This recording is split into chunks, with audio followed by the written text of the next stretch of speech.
They say the sea remembers, and on one fateful dawn in the year 130 AC, the waters of the Gullet turned red, a graveyard of ships, dragons, and suns. This is the Battle of the Gullet, one of the bloodiest sea battles in the history of Westeros. A clash born not of honor, but of vengeance, politics, and the unrelenting pride of dragons. The calm before the storm. At the dawn of the Dance of the Dragons, the seas around Dragonstone belonged to House Velaryon, the masters of the tides, the richest sailors in the realm. Lord Corlys Velaryon, the sea snake himself, had blockaded the Gullet, choking off access to King's Landing and cutting the greens from vital trade and reinforcements.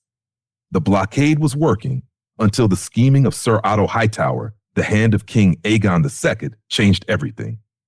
Otto, ever the diplomat, reached across the narrow sea to the Triarchy, those ancient enemies from the free cities who once fought against Daemon Targaryen during the War for the Stepstones.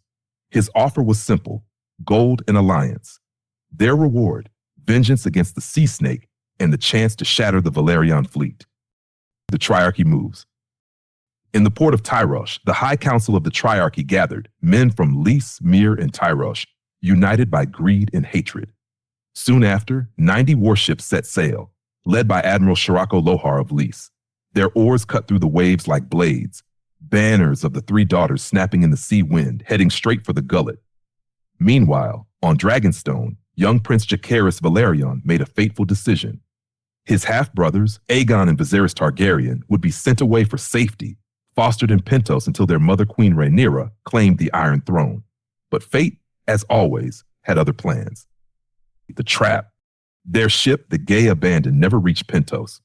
Caught in the path of the Triarchy's fleet, the young princes were ambushed. Their escort ships, 7 proud Velaryon warships, were either burned or captured. Prince Viserys, still a child, was taken by a Tyroshi captain, but Aegon, astride his young dragon Stormcloud, tried to flee.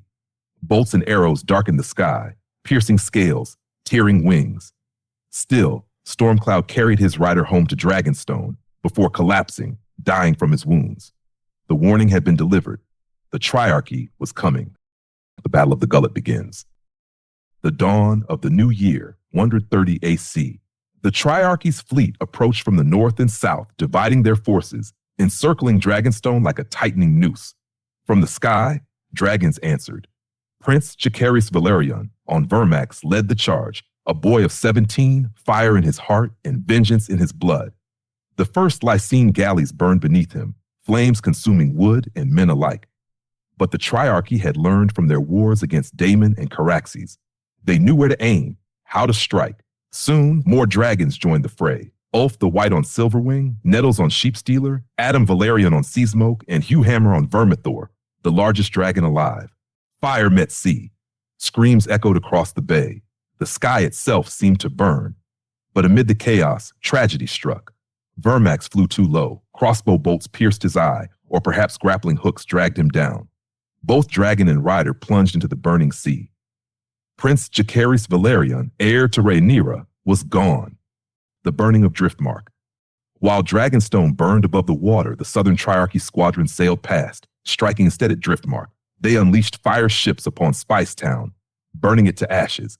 Men, women, and children were slaughtered, their bodies left for the crows. The treasures of High Tide, Lord Corlys's grand palace, were looted and destroyed. By nightfall, Driftmark was aflame, and the sea snake's heart was broken. The aftermath.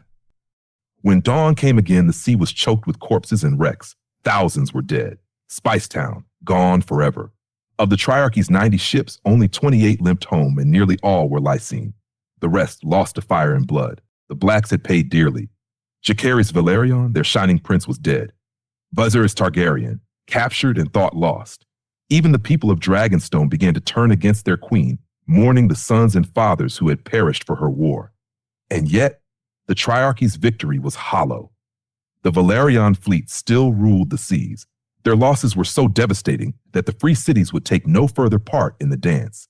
As Lord Corlys Velaryon later said, "If this be victory, I pray I never win another." The Battle of the Gullet stands as a grim reminder that in the dance of the dragons, there were no true victors, only ashes and the whispers of those the sea remembers. For in this war, even dragons could drown. This was the Battle of the Gullet, a tale of fire, water, and blood. Subscribe to Book Lore for more stories from the pages of history that shaped Westeros.